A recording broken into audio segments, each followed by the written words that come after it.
This is a basic shell stitch.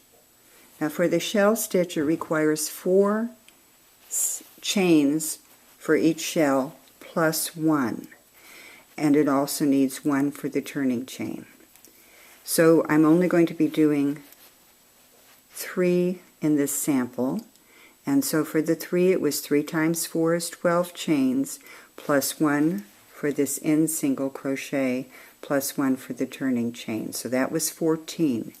And in the second chain from the hook, I did my single crochet, I skipped 1, and then in the next chain I did 5 double crochets. Now you can usually you use a double crochet or a triple crochet for your shell. And it's always an odd number because you need a center stitch, which you'll see in the next row. So for this one I'm doing 5, which is very typical, sometimes 7, and I've even seen 9. So now we're going to go down the row. I'm skipping my next chain. Into the next chain I'll be doing 5 double crochets. So that's 1,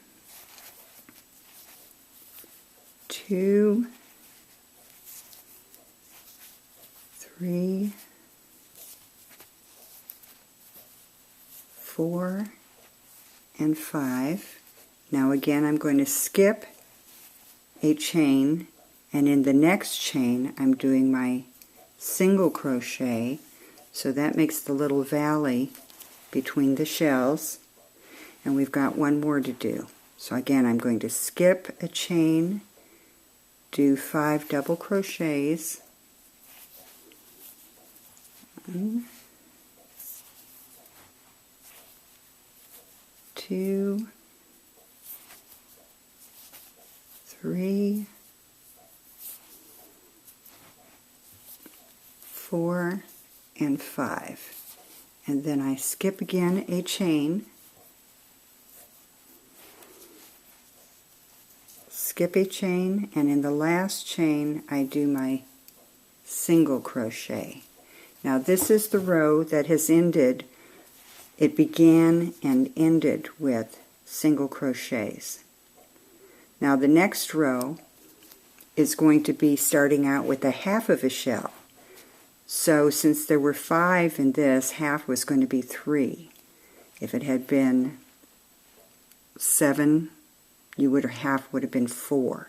So I'm beginning the row by chaining 3 for my first double crochet. If you were doing a triple crochet, you would have done 4. And now in that single crochet space, I'm going to make 2 double crochets. So that has now my 3 double crochets at the end. And now that's why the center is so important. On this row now I'm going into the center stitch, and that is where my single crochet is. And now we've got a valley there with the single crochet, so I'm going to fill it up with another shell. I'm going to do the 5 double crochets in there. 2, 3, 4, 5. You can see this stitch does take quite a bit of yarn. I'm going to go into that center stitch again at the top of the other shell and do my single crochet, and I'm now going to finish up the next shell, again doing the 5 double crochets. It does make kind of a thick fabric because it does use quite a bit of extra yarn just because you have so many stitches in the one spot. That's 4, and here's 5. Again, center stitch, 1, 2, 3, there's my center stitch. I'm doing a single crochet, and now I'm down at the end, so I've got my single crochet at this end, and again it's a half of a shell.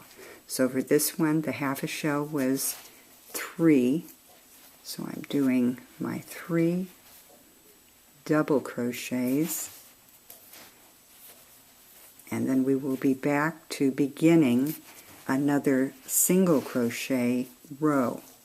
So it's basically the two different rows, one beginning with the single crochet, and when you turn it, this one begins with the half shell. So I would just do my single crochet, turn, and I'm back now to beginning with a single crochet in this row.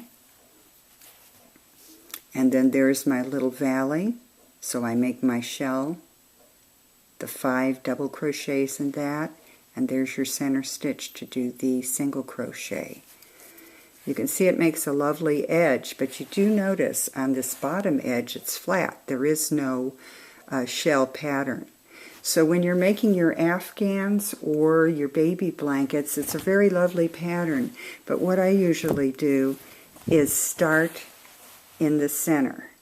And so this is my flat one side, but what I had done then is I had gone around the other side. After I finish off whatever I'm going to do on this edge, I turn it around and I begin again, but this time working along this edge. I do my shell pattern, beginning with the single crochet, skipping the space, doing the double crochet, and working that way as you work out. And in this one I've done, as you can see, a stripe pattern. And as I work out, you come to the edge, and there's the nice shell edge. And what's nice about it now is both sides have the nice shell edging, since it only moves in one direction. If I didn't do that, I would end up with a shell edging on one side and all the shells moving in this direction, and then the other edge would be a flat edge, which isn't as attractive as starting in the center like this and working on both sides. So you have the shell edging going out to each side. It does make a pretty pattern just by itself, even without changing yarn. Just a nice, simple, clean stitch. If you would like to read the written instructions, free patterns are available at simpleandsensational.com.